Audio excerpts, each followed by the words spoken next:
Welcome to the Letters and Layers podcast, where I share all things life lessons, wellness, books, mental health, streams of consciousness, and everything in between.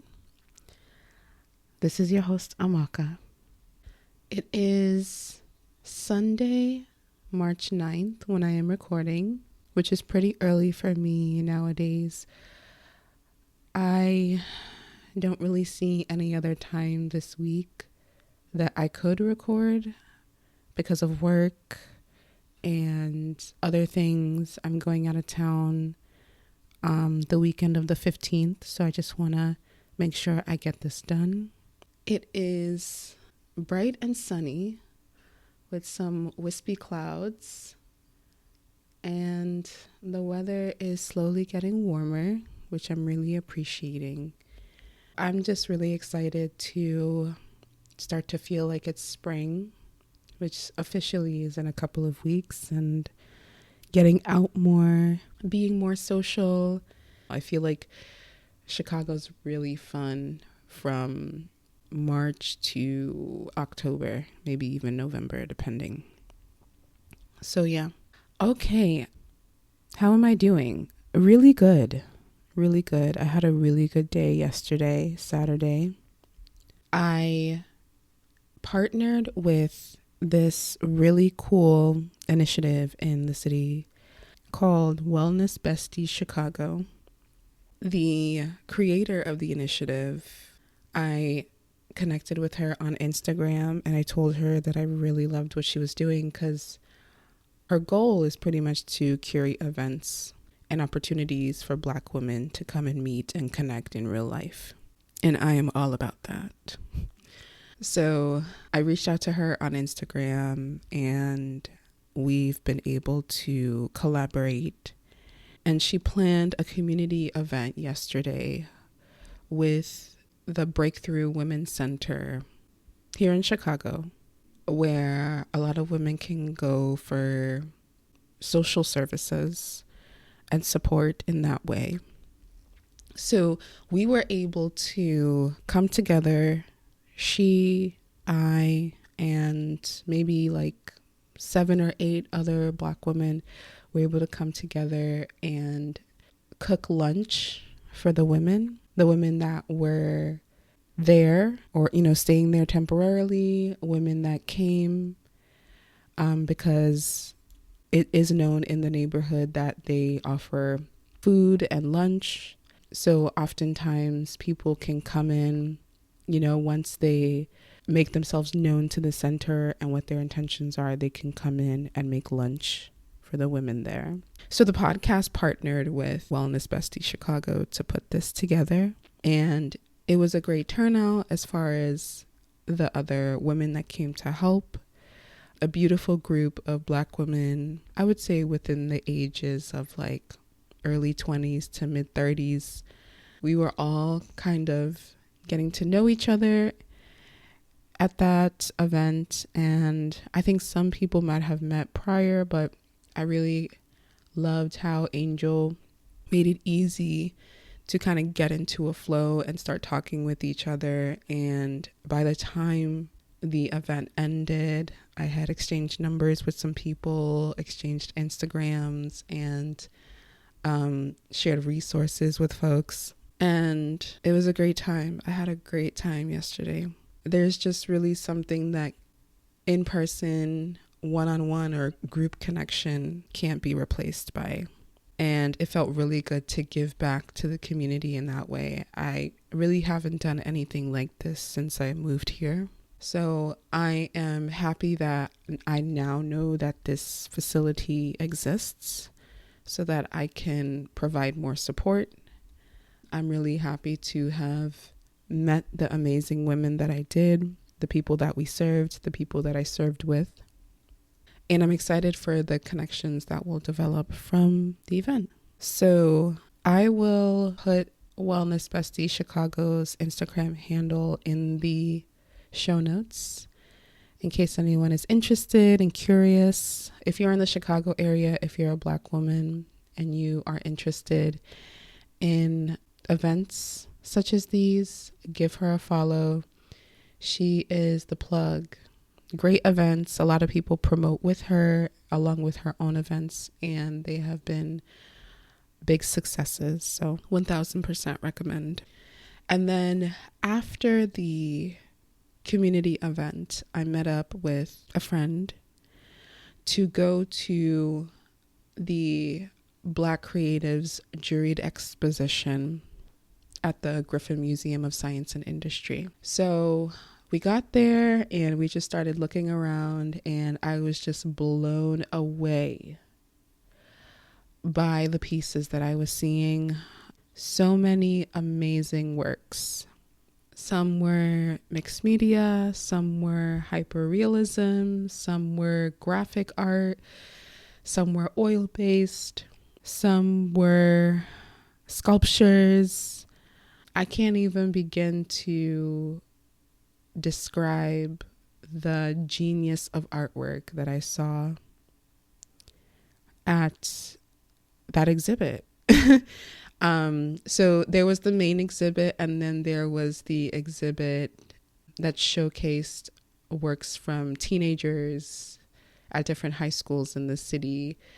And I was blown away by that one too. I'm just like, these are teenagers, and the work that I'm seeing can be from, if you put it side by side with like an experienced artist, I wouldn't be able to tell the difference at all. So talented, and you could tell there was so much intention and forethought that was put into this work by the artists at the main exposition and the artists with the teen exposition. I just wanted to take so many things home with me. So yeah, I loved it. And I will put the link for the website where you can buy tickets to the exposition. I think it runs to maybe mid to late April. So there's still a few weeks at least. And what I love about the website too is it gives you links to all the artists, like landing pages, whether it's their Instagram or like their actual website. So yeah, I had a lot of social connection yesterday, but it was rich and it was expansive, and I came away just feeling really good. I bought Dream Count by Chimamanda Ngozi Adichie. So I'm reading that, and I'm also reading Mama by Nikia Hargrove. I don't know if I've mentioned that specifically on the podcast. So I will put links to both books in the description, the show notes as well. I'm enjoying both books, and I anticipate to produce episodes on both books within the next couple months. It felt really great to dive back into a full-length novel by Chimamanda. I remember reading Americana in like 2015, and I lived in the DMV at that time. I was in my mid-20s. I was taking the metro to work 5 days a week, and I just remember a period of a couple of months where I just got lost in that book on the train, going to work, coming home. So I definitely have memories attached to Americana, and I loved it so much. I remember like not wanting the book to end. Like I would read it and I would maybe stop for a time because I just wanted to savor it. I didn't want it to end. I loved it. I loved the book. I was able to see her, I think it was in Columbia, Maryland, around that time too, for a talk that she gave, and she signed the book. So that's awesome. I see that she has some tour dates, some book tour dates, but nothing in like the Midwest right now, if I'm not mistaken. I'm hoping she'll add some more. I would love to see her. I would love to have her sign Dream Count for me. So yeah, we'll see. We'll see what happens. I was actually introduced to Nikia Hargrove by a close friend of mine, Goetti, who I have mentioned on the podcast before. The book is about her journey with her mother, who struggled with substance use throughout much of her adult life, and deciding to become the custodial parent pretty much of her half sibling. So I am reading that book as well. It's very good. It's her life, but she writes it like it's a novel, which I'm really enjoying. So I don't want to say too much. I do definitely plan on having dedicated episodes to both books. And yeah, I will put those in the show notes as well, in case you're interested in learning more about both. So I think that's it. I think that was my day yesterday. Packed as far as things going on, but not overwhelming, and it filled me up. I felt poured into with the connections that I made and being able to buy a new book and just be outside, and it was lovely. It was lovely. So yeah, as you can see from the title of this episode, I wanted to share some reframing statements that have been helpful to me in my adult life. I would say particularly the past few years, that have helped me not fall into a spiral of blaming myself, of being overcritical, of talking down to myself, of, falling into a cycle of like self-punishment. There are rare cases where it's very hard and, old habits, kind of make themselves known, and I have to, realize that this is what's happening. But in moments of overwhelm, in moments of thinking about instances in the past that I'm not the proudest, or moments that I feel like I was embarrassed or didn't put my best foot forward, and maybe I was around people, there are affirmations or reframing statements that I like to say in my head, or even audibly out loud sometimes, that help me continue to move forward and not dwell in what has happened. And I wanted to share them with you guys because they have helped me, so maybe they will help you. The first that I'll share is the statement I tell myself. In any given moment, I am doing my best. I tell myself that all the time.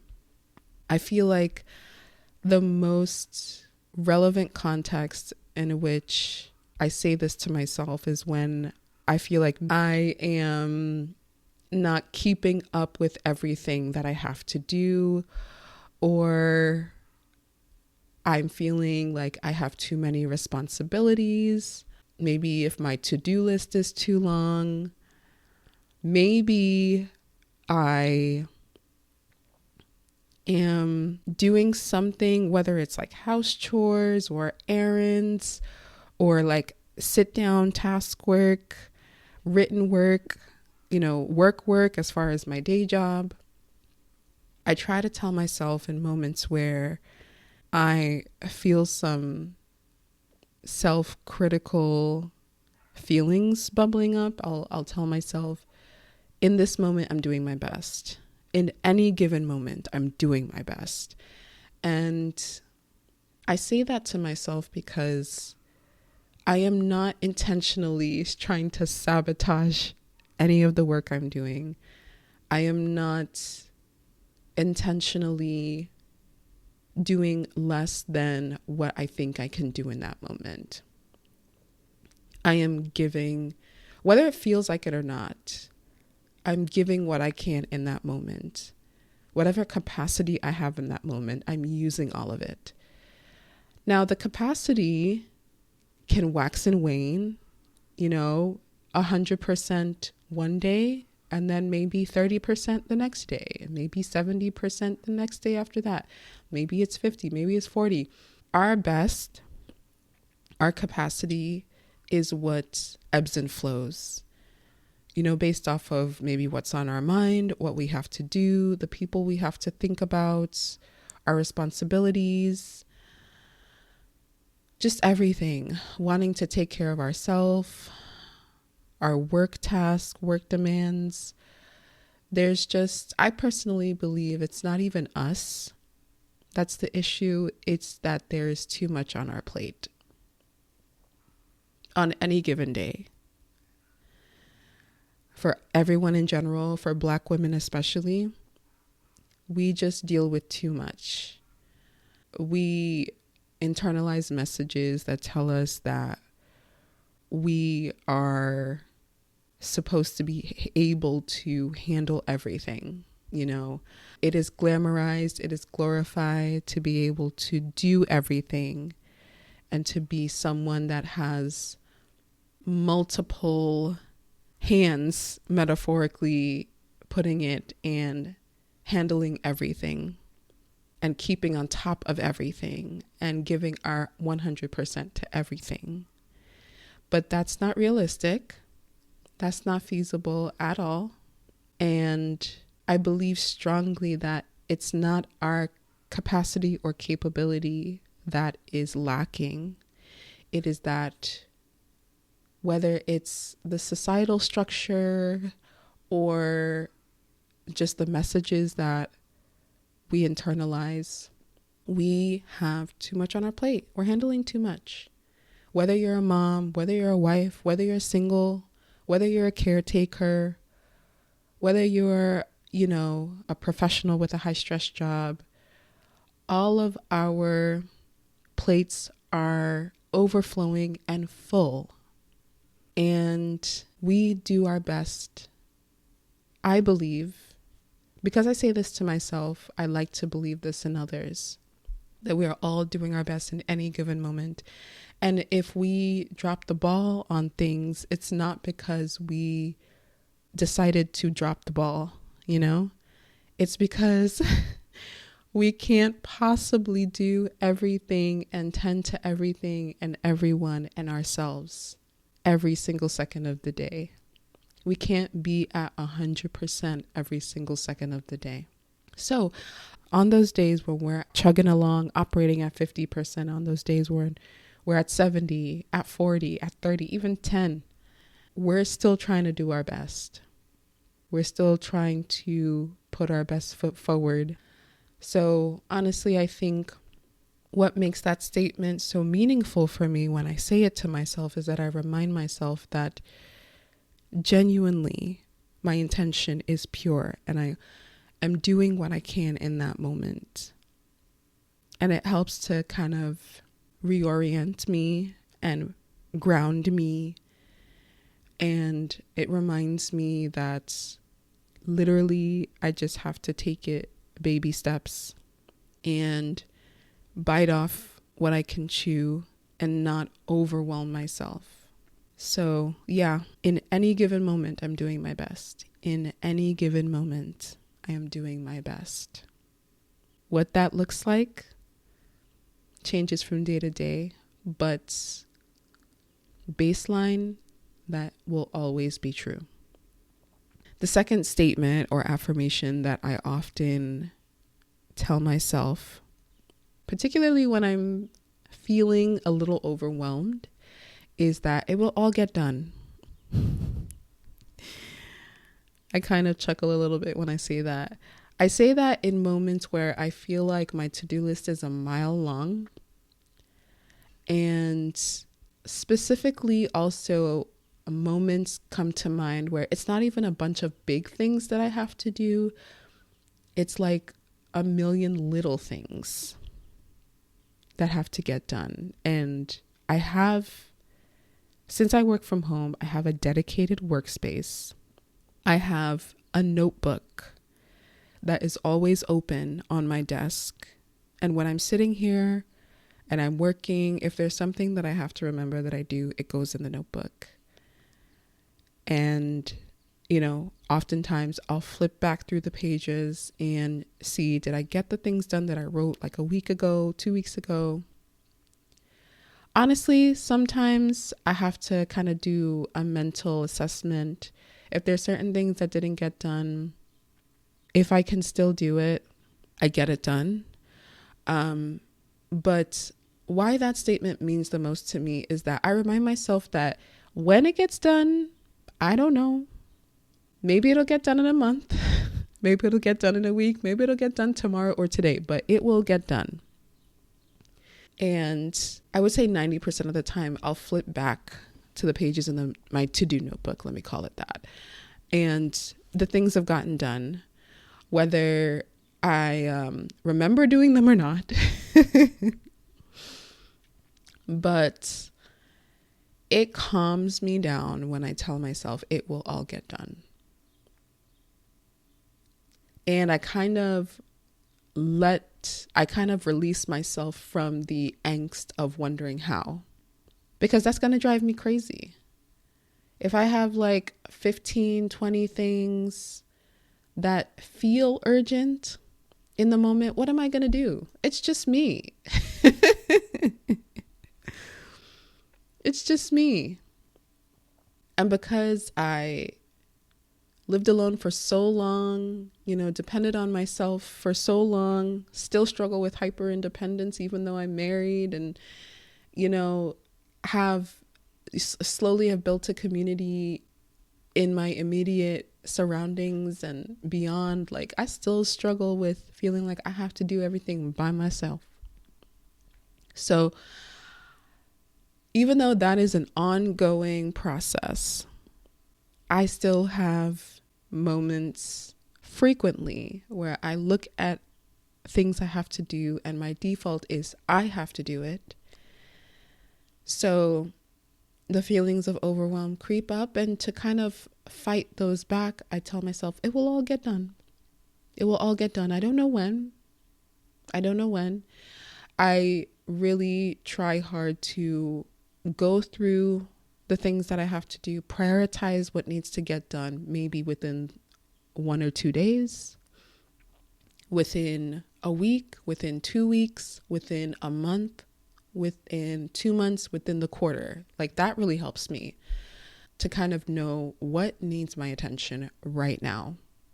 And when I say right now, it might not be in that moment, but like within the next 24 to 48 hours, what needs my attention? What needs addressing? And then from then on, I go down the list. And, that also is fluid too, because maybe something unexpected comes in that has to now jump the top of the list and everything is pushed down. But that's life sometimes. You encounter things that happen unexpectedly and you just have to drop everything and tend to that one thing. And then once that's resolved, then you go back to your list of things to do. But yeah, I tell myself that all the time. It'll all get done. I don't know how. I don't know when. Because most times I feel like I know what I need to do. I know how I need to do it, but it is the feeling of I don't have enough time to get it all done that starts to make me feel overwhelmed. And that's when I start to recite this affirmation to myself. And the more I do it, the more natural it feels, the less anxiety I feel. Because how many times has me not doing something caused any life-threatening repercussions or anything like that? Rarely. I would say like 99% of the time, the things that I need to get done are because I want to get them done, because they're important to me and I just need to find the time to do it. But it's not like I'm going to be heavily scolded or reprimanded, or I'm going to lose my job, or I'm going to be like put out on the street or anything like that. It's just a feeling like maybe even like the superwoman idea or concept that is often attached to the capabilities of Black women. Maybe that even applies here too, because it's taught to us that we should be able to handle everything and do everything. And no matter how much we have already on our plate, we should be able to take on more. And I think that is maybe a root or a layer that applies to the first one. In any given moment, I'm doing my best. And this one too, it'll all get done.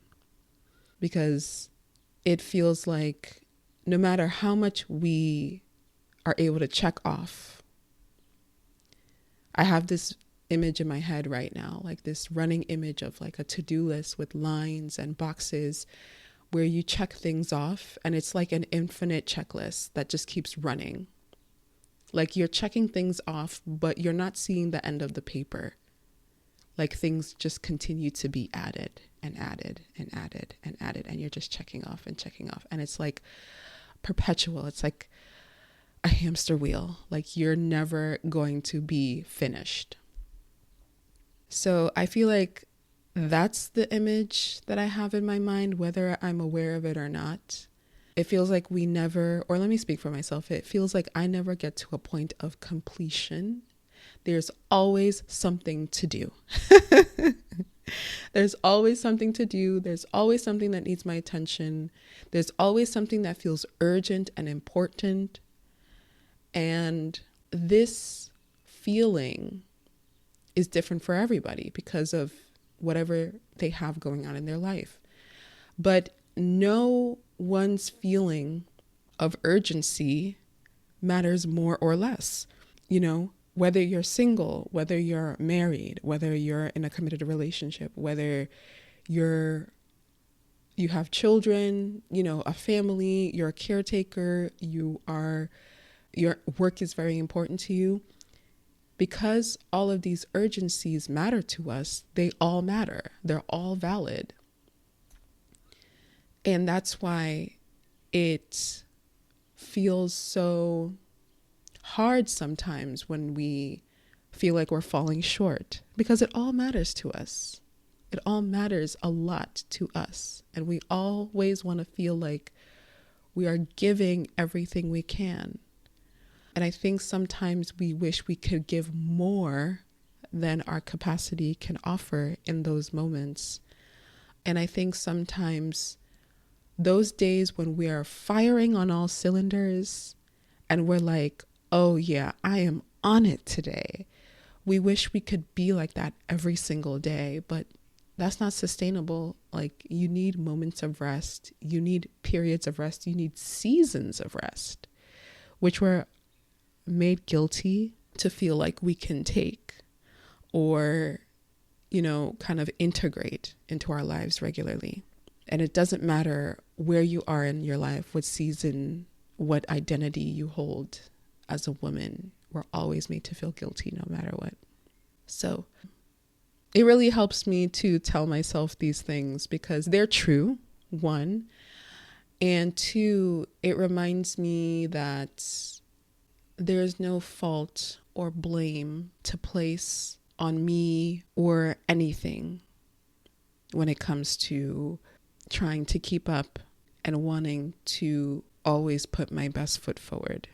That's going to look different moment to moment, second to second, minute to minute, day to day. And just keeping that in mind, I think helps to just keep moving on, like not get stuck, not feel like, why even try? Is any of this worth it? Sometimes it's just enough to get through the day. Truly. So the last statement that really helps me in moments where my self-critical nature wants to say, I should have known, I will say, instead of saying, I should have known this, I should have done this, I'll say, it would have been nice. I'll say, it would have been nice if insert, like fill in the blank, but it's okay.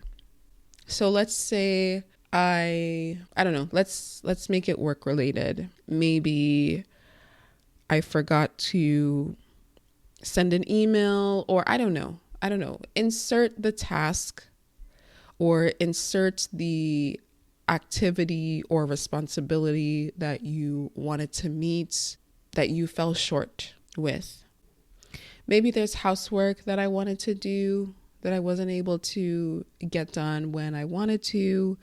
If there's something that I forget to do, I'll say, oh, it would have been nice if I got this done today, but it's okay. And I think being able to say, the words should and could and would are words that, depending on what we're talking about, I feel like can be like verbal landmines because they're used so often in regular conversation. But I think it's hard not to attach expectation to those words. But in this case, where I feel like one of them needs to be used, maybe because I haven't really thought of any other way to frame it, I use the word would because it detaches the responsibility that should puts on you. I should have known this. I should have done this. I think when I say that, I feel like there's guilt attached to it. I feel like there is blame attached to it. I feel like there is a failure of responsibility that's attached to it. I feel like there is almost like degradation of self-worth that people could feel too. That might sound a little bit like too, maybe a little dramatic or what have you, but this is what's coming to my mind when I hear the word should. You failed to meet expectations. You were less than capable. You don't have what it takes. That's what comes to my mind. But saying it would have been nice if I organized my office. It would have been nice if I organized my office yesterday like I planned. But it's okay. Sounds more, in my mind, it sounds so much more neutral to me. And then adding, but it's okay, reminds me that nobody's dying. That nobody's going to die, that nothing catastrophic is going to happen because I planned to organize my office yesterday and I couldn't get around to it. So there's a neutrality that I feel, there's a detachment that I feel with that statement that helps me to prevent myself from blaming myself or feeling guilty with myself. And that is so helpful because in feeling guilt and blame, sometimes I think people think that that's motivating. But if I'm feeling guilty and I'm blaming myself, I don't know that I am more ready and willing to tackle the task that I am feeling like I fell short on. So in my ability to reframe this for myself, I'm able to distance myself from the blame and shame and guilt that I would have felt by not completing the task, by not organizing my office, the example that we're using. But it's okay reminds me that there are bigger things in the world, to think about, and it's not the end of the world that I didn't do it. Nobody died because I didn't do it.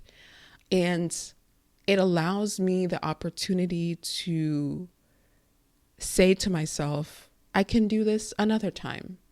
I can tackle this now if I want. I didn't do it yesterday, but I can do it now.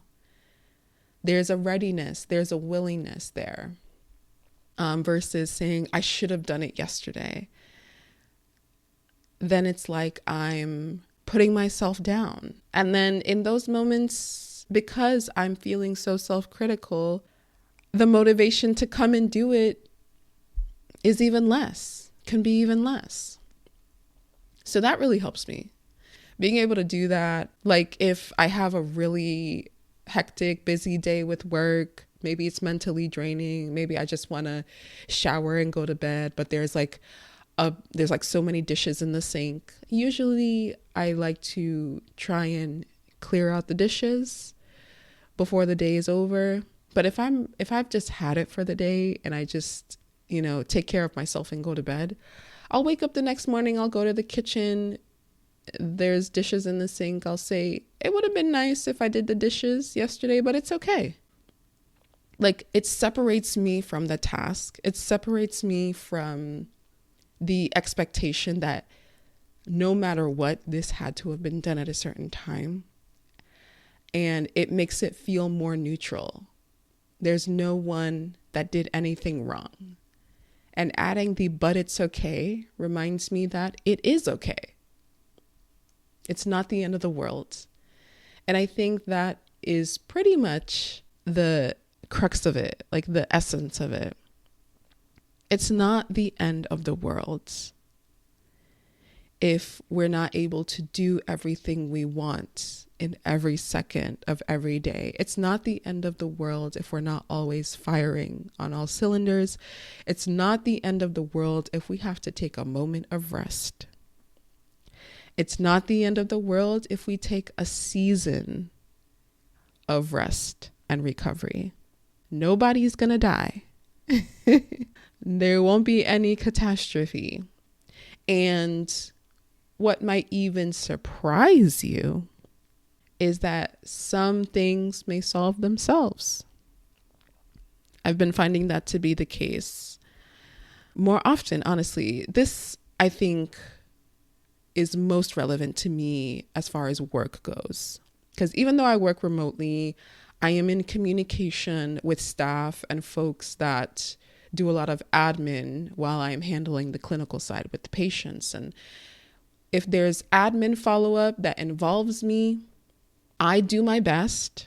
I do what I can, while still trying to be aware of the work-life balance. That means a lot to me. That's really important to me. But in those moments where maybe I can't do everything, it might slip my mind to follow up on an email for a question that somebody asked me. And then I'll open my email the next week, like say it's like later in the week, like Thursday or Friday. I'll open my email Monday or Tuesday the next week, and I'll find that that problem has been solved. Somebody answered the question or somebody figured out what was wrong and everything is okay. The sky did not fall. So obviously there's discernment that needs to be applied. Like what needs your attention? Like if someone is asking you for help that only you can provide, like prioritizing that. Maybe it's one of those things that have to jump to the top of your list and you have to take care of in that moment. But we can't do everything. We're going to miss things. That's part of being human. We are flawed. We are not going to be able to be at 100% all the time. So I'm happy to kind of realize and learn that there are certain things, and like I said, I find that this applies to me mostly with work. There are certain things where the problem will solve itself, and I'm just like, awesome. I don't have to devote mental energy to this. And then everything else, it'll get done when it gets done. And when I'm doing it, I'm putting my best into it, whatever that looks like, whatever percentage or capacity that is in that moment, that's what I'm operating with. Because if I could do more, I would, but if that's all I can do, totally fine. And if there are things that fall through the cracks or I want to do at a certain time and I wasn't able to get around to it, it's fine. I don't tell myself I should have done this. I tell myself it would have been nice. It would have been nice if this got done whenever, or if I was able to put a little bit more into this. But it's okay. It's okay. Nobody died. The sky's not falling. Life continues to go on. And these statements really ground me. They really ground me. They really bring me back down to earth. They really center me. They really remind me what's most important. They remind me to take care of myself. And they remind me to always do my best to treat myself with love and grace and self-compassion, because that's really For me, at least, let me speak for myself. That's the way I'm able to move through life and let things go and keep moving forward without letting the weight of maybe not meeting expectations or not getting things done hold me back. So I hope you enjoyed this episode. Thank you for listening if you got to the end. Please share, please recommend to folks who you think this will help, who will enjoy this content. If there are any past episodes that you really enjoy, let me know. I love to hear from folks about how they love the podcast, how they love what I share. Reach out to me at contact@thelettersandlayers.com. Check out my Instagram at @thelettersandlayerspod. I posted some pictures that I took of the artwork that I saw at the exhibition yesterday. So if you want to see some of those, some of my favorites, they're there. But yeah, thank you guys so much. I sometimes feel, as with any long-term project, you wonder if it's worth continuing. But I look at the statistics, the podcast statistics on the back end, and, we're still a small community, but I see pins all over the world, and I'm just like, who in Germany is listening? Like this last week, I saw like 4 downloads from Germany, and I'm just like, wow, like who is there listening to me? Thank you so much. Thank you so much. Most of my downloads are from the United States, which makes sense. But I get downloads from Europe. I get downloads from the continent. I get downloads from even Australia sometimes. I've gotten downloads from like Southeast Asia. I'm just like, who is there listening to me? And then I've gotten downloads from like South America. It's kind of pops up here and there. They come, they go. But when I see a red dot in a new place, I'm like, thank you so much.